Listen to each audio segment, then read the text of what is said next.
भगवान श्री कृष्ण के देह त्यागने के बाद उनकी पत्नियां और द्वारका नगरी की बाकी विधवाओं की आखिर क्या दशा हुई। भगवान श्री कृष्ण की मृत्यु के बाद द्वारका नगरी बर्बाद हो गई, लेकिन लोगों के मन में द्वारका को लेकर कई सवाल आते हैं, जैसे कि उनकी पत्नियां और द्वारका की बाकी स्त्रियां कहाँ गईं? अर्जुन का क्या हुआ? द्वारका एक संपन्न देश था, तो उसकी संपत्ति का क्या हुआ? चलिए जानते हैं इन सब के जवाब। एक श्राप के कारण भगवान श्री कृष्ण की मृत्यु एक शिकारी के हाथों हुई। कथा के अनुसार भगवान श्री कृष्ण जब झाड़ियों में विश्राम कर रहे थे, तो दूर खड़ा एक शिकारी उनके पैर पर चमकते कमल को देख उसे पक्षी समझकर उस पर तीर चला दिया। तीर सीधा भगवान श्री कृष्ण के तलवे में जा लगा, जिस कारण उनकी मृत्यु हो गई। मरने से पहले श्री कृष्ण ने बताया कि उनकी मृत्यु के बाद समुद्र द्वारका नगरी नष्ट हो जाएगी और समुद्र में समा जाएगी। इस प्रकोप से केवल उनका भवन ही बचेगा। अर्जुन ने श्री कृष्ण और बाकी यदुवंशियों के शरीर का अंतिम संस्कार किया।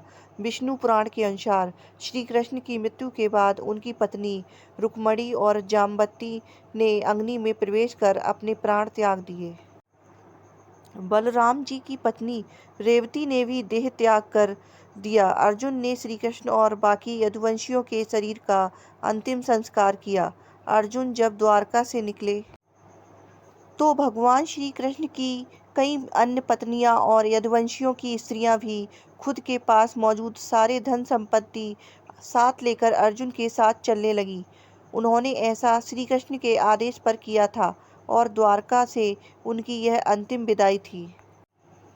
अर्जुन के साथ इतनी संपत्ति है, इस बात की भनक मार्ग में आने वाले ग्रामीणों और लुटेरों दोनों को लग गई। अर्जुन पूरा प्रयास कर रहे थे कि द्वारका की स्त्रियां और धन संपदा सुरक्षित रहे, लेकिन सभी लोग द्वारका की कन्याओं और धन संपदा को पाने के लिए ललचाने लगे।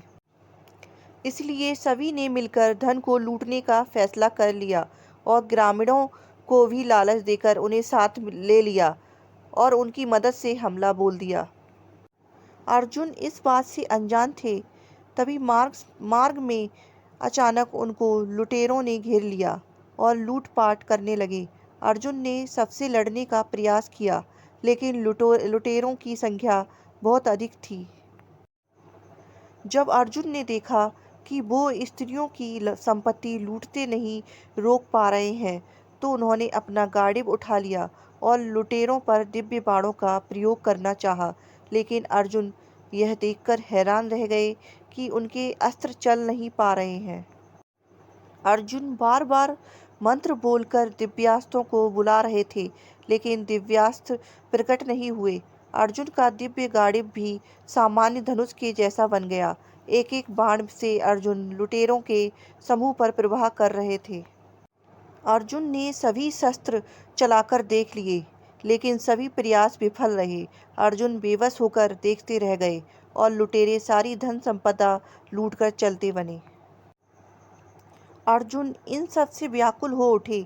लुटेरों से पराजित होकर अर्जुन महेश्वरी व्यास के पास पहुँचे और उन्हें पूरी बात बताई। व्यास जी ने अर्जुन को बताया कि वो सारी शक्तियाँ उनके पास श्री कृष्ण के प्रभाव के कारण था।